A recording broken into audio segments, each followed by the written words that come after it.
லிபியாவில் ஐஎஸ் தீவிரவாதிகள் குற்றச் செயல்கள் குறித்து சர்வதேச குற்றவியல் நீதிமன்றம் விசாரணை நடத்தும் என்று தலைமை வழக்கறிஞர் அறிவித்துள்ளார். இருப்பினும் அந்த இயக்கத்தின் உறுப்பினர்கள் செய்த குற்றங்களை விசாரிக்கும் கடமை அவர்களின் சொந்த நாடுகளுக்கே உள்ளது என்றும் தெரிவிக்கப்பட்டுள்ளது.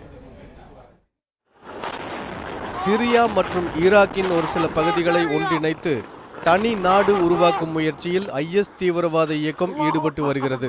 இந்த இயக்கத்தில் பல்வேறு நாடுகளைச் சேர்ந்த இளைஞர்கள் உறுப்பினர்களாக சேர்ந்து தீவிரவாத செயல்களில் ஈடுபட்டு வருகின்றனர்.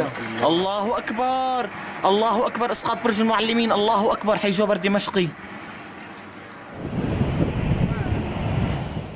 முதலில் சிரியா மற்றும் ஈராக்கில் மட்டும் தாக்குதல் நடத்திய ஐஎஸ் இயக்கம் பின்னர் லிபியா உள்பட வேறு பல நாடுகளிலும் கிளைகளை தொடங்கி தாக்குதல் நடத்தியது.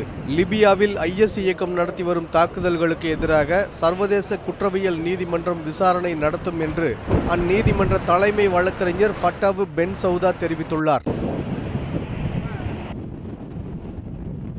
Responsible for violations or abuses of human rights or violations of லிபியாவில் நடைபெற்று வரும் தீவிரவாத தாக்குதல்கள் குறித்து நாங்கள் கவலை அடைந்துள்ளோம். இந்த குற்றங்களில் மனித உரிமை மீறப்பட்டுள்ள சம்பவங்கள் கணக்கில் கொள்ளப்பட்டுள்ளன. பொதுமக்களுக்கு எதிராக நடைபெற்ற இதுபோன்ற சம்பவங்களுக்கு எதிராக விசாரணை நடைபெறும்.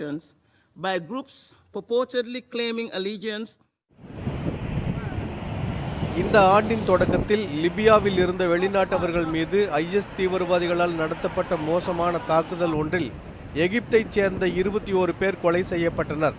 இது போன்ற மற்றொரு தாக்குதலில் 30 எத்தியோப்பியர்கள் ஐஎஸ் தீவிரவாதிகளால் லிபியாவில் கொலை செய்யப்பட்டனர். எனவே சர்வதேச நீதிமன்ற தலைமை வழக்கறிஞரின் அறிவிப்பு மிகவும் முக்கியத்துவம் வாய்ந்ததாகவே கருதப்படுகிறது.